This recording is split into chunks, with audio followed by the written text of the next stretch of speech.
एक मित्र ने पूछा है, कृपया ओम का भावार्थ बताइए।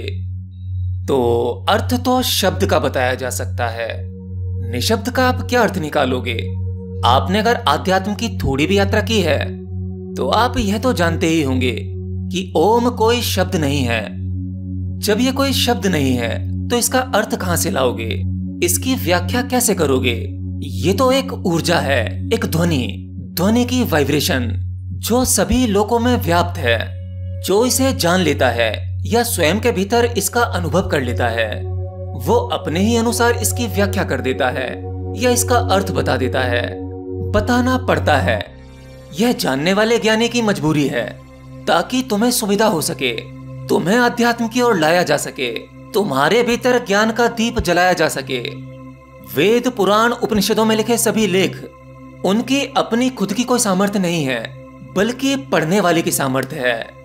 जब तक उन्हें पढ़ा ना जाए तब तक वो केवल कागज के पन्नों पर कुछ काली लकीरें हैं, कुछ शब्द हैं। उनकी समझ और उनके अर्थ तो तुम्हारे भीतर से ही जन्म लेते हैं। ऐसे ही आज जो तुम्हारे सामने है, जो आज तुम्हारे हाथों में लगा है, जिसे तुम शब्द कहते हो, ओम, इसका आकार भी तुम्हारी सुविधा के लिए दिया गया है, वरना ये कोई आकार नहीं है।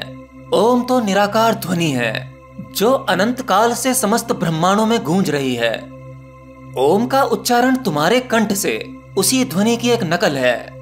ओम का उच्चारण करते करते आप एक दिन उन तरंगों को पकड़ लेते हैं, उस वाइब्रेशन को पकड़ लेते हैं जो अस्तित्व की ध्वनि है।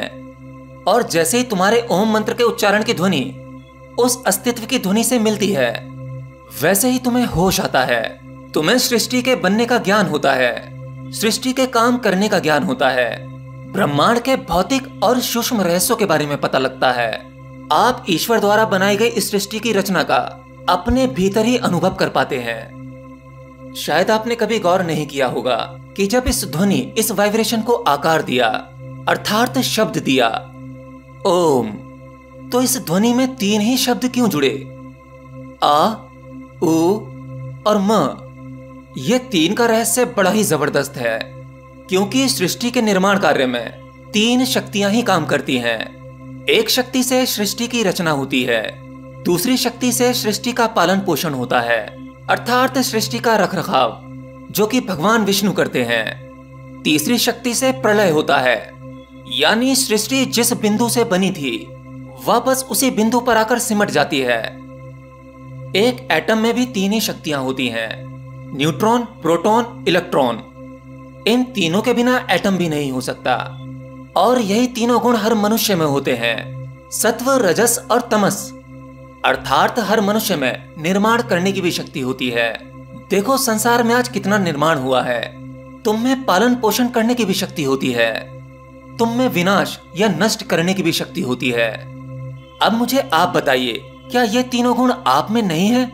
ये तीनों गुण हर मनुष्य में होते हैं। इसलिए तीनों शक्ति का मूल स्रोत जो है वो ओम ही है। शिव को मानने वाले शिव भक्त वो भगवान शिव को ही सर्वश्रेष्ठ बताते हैं, और वैष्णव जो भगवान विष्णु और कृष्ण को मानते हैं वो भगवान विष्णु को ही सर्वश्रेष्ठ बताते हैं। आपके मन में भी सवाल आता होगा कि सबसे शक्तिशाली भगवान कौन है? इन तीनों शक्तियों में कंपैरिजन करना ये आपकी सबसे बड़ी मूर्खता है, क्योंकि तीनों एक ही हैं। किसी एक के बिना भी अस्तित्व नहीं हो सकता। कृष्ण ही शिव है, शिव ही कृष्ण है।